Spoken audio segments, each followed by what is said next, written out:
In CART, the value of min bucket can affect the model's out-of-sample accuracy. As we discussed earlier in the lecture, if min bucket is too small, overfitting might occur. But if min bucket is too large, the model might be too simple. So how should we set this parameter value? We could select the value that gives the best testing set accuracy, but this isn't right. The idea of the testing set is to measure model performance on data the model has never seen before. By picking the value of min bucket to give the best test set performance, the testing set was implicitly used to generate the model.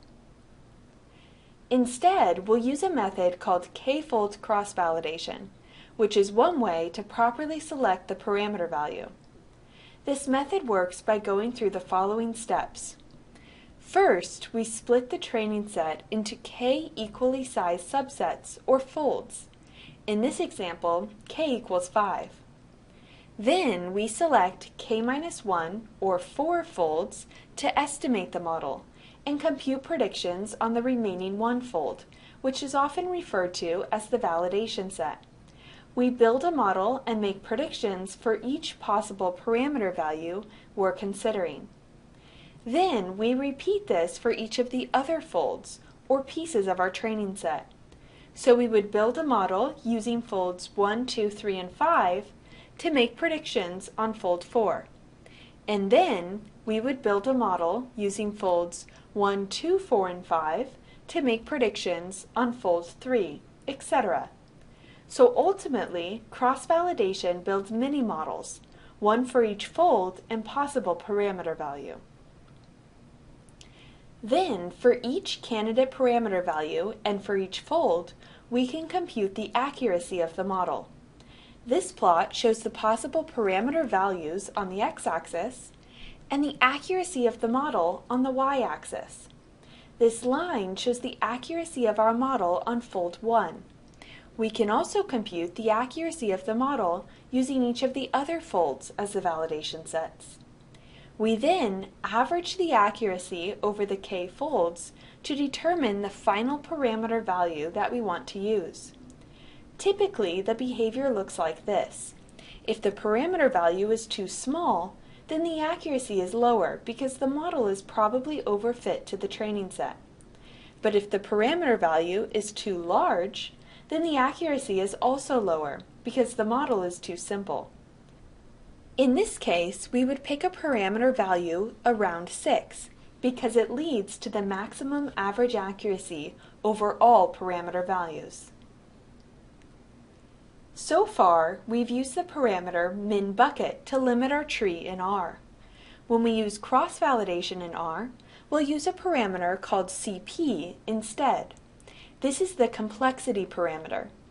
It's like adjusted R-squared for linear regression and AIC for logistic regression in that it measures the trade-off between model complexity and accuracy on the training set.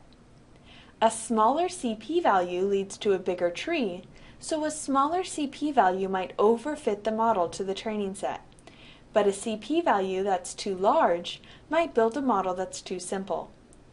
Let's go to R and use cross-validation to select the value of CP for our CART tree. In our R console, let's try cross-validation for our CART model. To do this, we need to install and load 2 new packages. First, we'll install the package caret. You should see some lines run in your R console, and then when you're back to the blinking cursor, load the package with library caret. Now, let's install the package E1071. So again, install.packages, and in parentheses and quotes, E1071.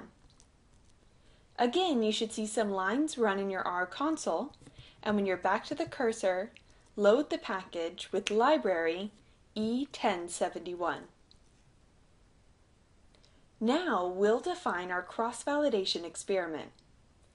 First, we need to define how many folds we want. We can do this using the train control function. So we'll say num folds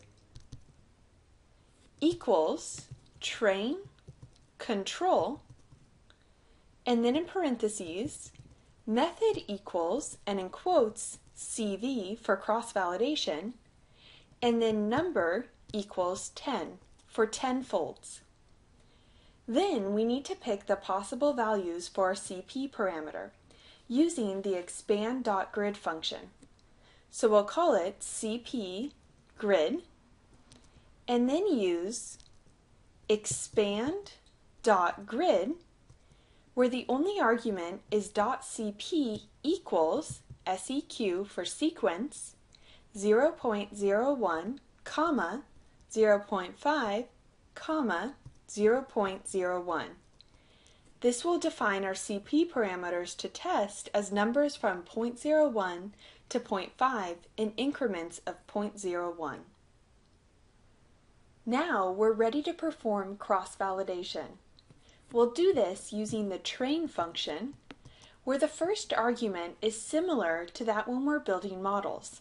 It's the dependent variable, reverse, followed by a tilde symbol, and then the independent variables separated by plus signs. Circuit plus issue plus petitioner plus respondent plus lower court plus unconstitutional.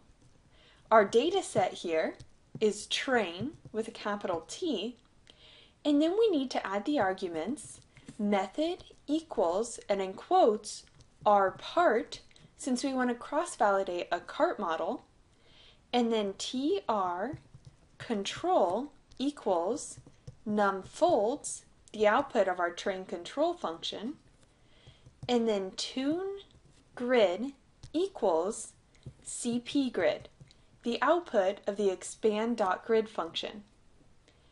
If you hit enter, it might take a little while, but after a few seconds you should get a table describing the cross-validation accuracy for different CP parameters.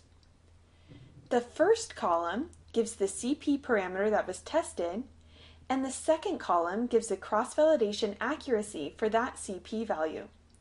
The accuracy starts lower and then increases, and then will start decreasing again, as we saw in the slides. At the bottom of the output, it says accuracy was used to select the optimal model using the largest value. The final value used for the model was CP equals 0.18. This is the CP value we want to use in our cart model. So now let's create a new cart model with this value of CP instead of the min bucket parameter.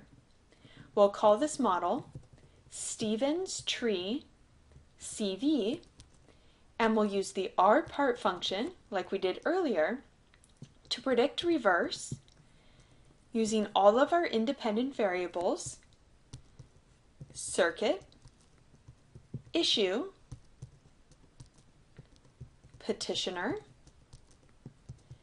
respondent, lower court, and unconstitutional. Our data set here is train, and then we want method equals class, since we're building a classification tree, and CP equals 0.18. Now let's make predictions on our test set using this model. We'll call our predictions predict CV, and we'll use the predict function to make predictions using the model Stevens Tree CV, the new data set test, and we want to add type equals class so that we get class predictions. Now let's create our confusion matrix using the table function, where we first give the true outcome, test reverse, and then our predictions, predict CV. So the accuracy of this model is 59 plus 64, divided by the total number in this table, 59 plus 18 plus 29 plus 64, the total number of observations in our test set. So the accuracy of this model is 0.724. Remember that the accuracy of our previous CART model was 0.659. Cross-validation helps us make sure we're selecting a good parameter value, and often this will significantly increase the accuracy. If we had already happened to select a good parameter value, then the accuracy might not have increased that much. But by using cross-validation, we can be sure that we're selecting a smart parameter value.